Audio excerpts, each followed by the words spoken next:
আইন আদালত কাগজ কোনো দাম নেই। সম্পত্তি মসজিদে দিয়েছেন কোনো দাম নেই, রেকর্ড নেই, দলিল নেই, কাগজ নেই। 4 পুরুষ আগে আছে, কাগজ নেই কেন? কেন ঘুমিয়ে আছেন? বাপত্তি সম্পত্তি রক্ষা করার সুযোগ আছে, আল্লাহর সম্পত্তি রক্ষা করার সুযোগ নেই। আল্লাহর কাছে দায়ী হবেন, দুনিয়ার কাছে দায়ী হবেন। ছেলেমেয়েরা বলবে বাপরা কবরে চলে গেছে, আমাদেরকে বসিয়ে দিন। এখন উম্মিদ পোর্টাল বলছে যে ধরনের তোমার সম্পত্তি হোক না কেন, উম্মিদ পোর্টালে তুমি রেজিস্ট্রেশন করো। উম্মিদ পোর্টালে কি আছে? 64টি ছোট ছোট বড় বড় পয়েন্ট আছে। কটা? 64, 64। এই 64টি পয়েন্ট ঠিক করে ফর্ম ফিল আপ করা, মাথায় ঘাম চুলে যাবে। যতদিন মুসলমান দুনিয়ায় বাঁচবে ততদিন ওয়াকাফ থাকবে। বোঝাতে পারলাম? যতদিন মুসলমান সমাজ কিয়ামত পর্যন্ত দুনিয়ায় বসবাস করবে ততদিন এটা রাজনৈতিক বিষয় নয়। বোঝা গেল? আর কারোর দয়াই নয়। অমুসলিম সরকার, বেসরকার বা মুসলমান কারোর সম্পত্তি জবরদখল করে ওয়াকাফ হয় না। নিজের সম্পত্তি আল্লাহর নামে অথবা আত্মীয় স্বজনের নামে আলাল আওলাদ করে দিয়ে গেলাম, এটা হলো ওয়াকাফ। কিয়ামত পর্যন্ত থাকবে। কথা বুঝতে পারলেন? সাচার কমিটি ডক্টর মনমোহন সিং তৈরি করেছিলেন। হযরত আসাদ মাদানী সাহেবের চাপে তিনি বানিয়েছিলেন। সেই সাচার কমিটি ভারতবর্ষ জুড়ে সম্ভবত 2 বছর বোধহয় কি 1.5 বছর অনুসন্ধান করে একটা রিপোর্ট পেশ করেছিল। সাচার কমিটির রিপোর্ট ভারতের মুসলমান কেমন আছে। সাচার কমিটির রিপোর্টে ভারতবর্ষের মুসলমান ওয়াকাফ কত আছে তা একটা আপনার বৃত্তান্ত আছে। পড়াশোনা করুন। আমি বিনা পয়সায় প্রেসক্রিপশন দিয়ে যাচ্ছি। সবকে খাওয়ার প্রেসক্রিপশন দেওয়া যাবে? আমাদের কাছে যাবে না, আমরা বলবো। সাচার কমিটির রিপোর্টে রাজেন্দ্র সাচার যে কমিটি গঠন করেছেন, অনুসন্ধান করেছেন, পশ্চিমবঙ্গ ভারতবর্ষের প্রথম রাজ্য। আবার বলছি, পশ্চিমবঙ্গ ভারতবর্ষের প্রথম রাজ্য। 1,48,000 সম্পত্তি ওয়াকাফের পশ্চিম বাংলায় তারা রিপোর্ট দিয়েছে। কত বললাম? রেকর্ড হচ্ছে, আমার কাছে আছে, বইয়ের কাটি, দেখে নেবেন। সম্ভবত 56,000 কি 60,000 একর এর বিবরণ। এটা প্রথম রিপোর্ট।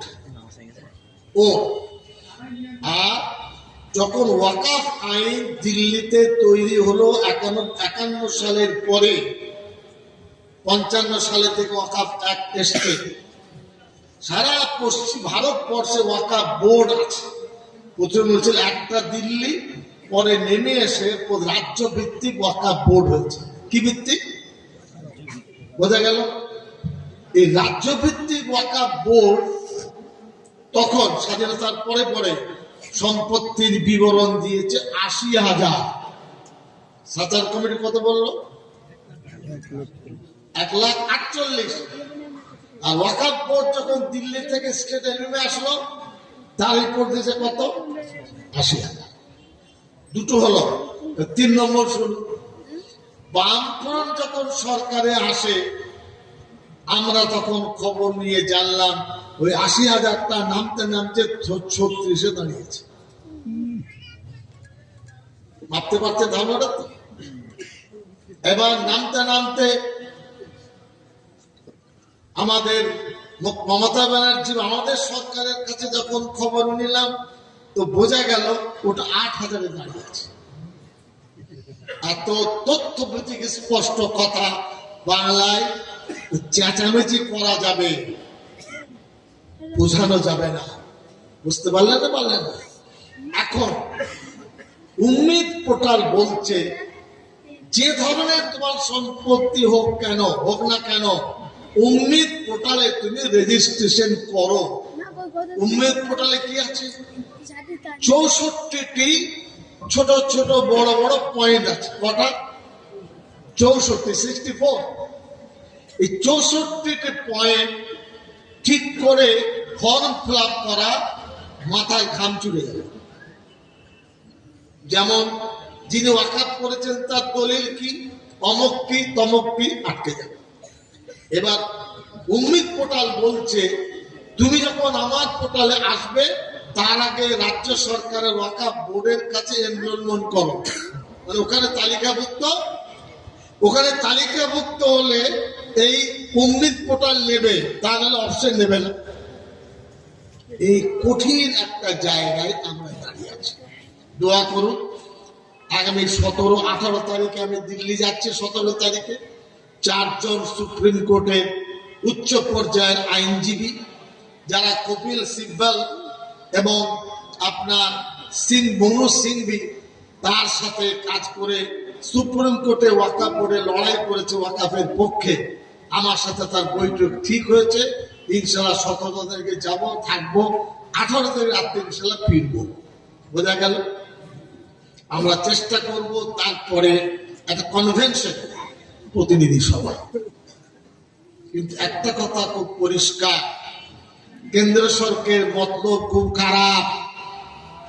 যদি সম্পত্তি উম্মিদ পোর্টালে না আসে, ওটা চলে যাবে ঠান্ডা ঘরে।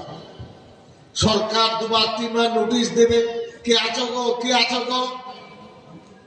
কেউ বলতে পারবে না। তখন সরকার বলবে ওর মালিকানা হলো আমাদের, রাজ্য সরকার, ভেস্টেড আর কেন্দ্র সরকার। এই কঠিন জায়গায় দাঁড়িয়ে আছে আমরা। বুঝতে পারলেন? আপনার গ্রামের মসজিদ, মাদ্রাসা, কবরস্থান, ঈদগাহ সেম ক্যাটাগরি। যতটুকু পারবেন আইন মোতাবেক কাজ করুন। তবে একটা অশুভ সংকেত, গরম হাওয়া দেশে চলছে। কি হবে ওয়াকাফ সম্পত্তি? লড়াইটা কিন্তু এড়ানো যাবে না। লড়াইটা তখন হবে যখন আপনার গ্রামের সম্পত্তিতে কেউ সরকার বলবে বা কেউ বলবে এটা আমাদের রাজ্যের, ছেড়ে দেবেন তখন? উত্তর দেন। লড়াইটাকে তখন হবে। আমি অ্যাডভান্স বলছি, দিল্লি যেতে বলে আমাদের, বলবেন এসো জামাই, ওসো খাও আর নিয়ে যাও, বলবেন কি?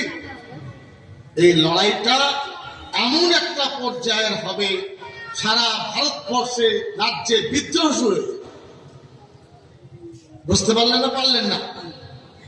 আমি জানি মুখ্যমন্ত্রী বলেছেন আমার রাজ্য হতে দেব না, কিন্তু আইনটা দিল্লির। কঠিন জায়গায় আমরা দাঁড়িয়ে আছি। কোন সিলসিলার প্রশ্ন নয়। কোন ওয়াকাফ সম্পত্তি জবরদখল করতে আসলে ইনশাআল্লাহ যতটুকু আমাদের সাধ্য আল্লাহর ভরসা আমার আন্দোলন ইনশাআল্লাহ করব। তখন পরীক্ষা দিতে হবে আপনাদের, তাহারা বোঝা যাবে কত দুধ দিয়ে পানি খেয়েছে। একা একা কোনো গোলমালে যাবে না, সংগঠিত ভাবে গেলে সমস্যাটা কিন্তু তৈরি হবে। এটা বলার দরকার ছিল। আপনারা ভরসা রাখেন। জ্যোতি বসু যখন মুখ্যমন্ত্রী ছিলেন, আমি শেষ করতে চাইছি, আপনার গীতেশ রঞ্জন ভট্টাচার্য কলকাতা হাইকোর্টের আইনজীবী, সিঙ্গেল বেঞ্চে উনি ইনকোয়ারি কমিশন করলেন, জিআর ভট্টাচার্য ওয়াকাফ ইনকোয়ারি কমিশন। আমি নিজে পশ্চিমবঙ্গ জমিয়তের পক্ষ থেকে 34 বার কোর্টে হাজির দিয়েছি। 34 বার আমাদের জমিয়তের অফিসে তার রিপোর্ট আছে, এবং ওই বিধানসভার যে লাইব্রেরি আছে সেখানেও আছে, হাইকোর্টেও আছে। তাতে 41 পৃষ্ঠা জমিয়ত যে লড়াই করেছে তার আর্গুমেন্ট আছে। উড়িয়ে দিলে জমিয়ত কিছু করেনি। হ্যাঁ, এসব বেমানান মুখরোচক খাবার খেয়ে শরীর খারাপ। বুঝতে পারলেন না? পারলেন? বুনিয়াদ যদি মজবুত না থাকে লড়াই করতে পারবেন না। বুনিয়াদ যদি মজবুত থাকে লড়াই করার জায়গা তৈরি হবে। যে যেখানে আছে, আমি কারণ নাম নেব না, আপনারা নিজের জায়গায় নিজের সম্পত্তি, কবরস্থান, ঈদগাহ, মাজার, খানকা সব আছে তার মধ্যে। আমার কাছে নেই, কিন্তু বিএলআর অফিসে ক্লিক করলেই ধরতে পারবে মাজার কোথায়, কবরস্থান কোথায়, ঈদগাহ কোথায়, সব তারা। সতর্ক হয়ে থাকা। আর উম্মিদ পোর্টালের আগে পশ্চিমবঙ্গ সরকার যে ওয়াকাফ বোর্ড এনরোলমেন্টের কথা বলছে, ইসি নাম্বার দেবে, তখন এই পোর্টাল, উম্মিদ পোর্টাল আপনার দরখাস্তটা গ্রহণ করবে। এই অপশনটা তারা লিখেছে। যাই হোক, আপনারা যারা শুনলেন মুসলমানের বড় একটা জড়তা, বলে এসব কি হবে, উড়িয়ে দিল। অদ্ভুত কথা। আইন, আদালত, কাগজ কোনো দাম নেই।